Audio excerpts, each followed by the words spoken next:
Hello, The Texas. National Weather Service in Norman has issued a severe thunderstorm warning for northwestern Wilbarger County in northern Texas, southeastern Hardeman County in northern Texas, until 6:15 p.m.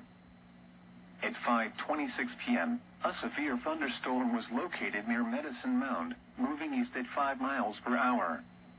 Hazard, ping pong ball size hail and 60 miles per hour wind gusts.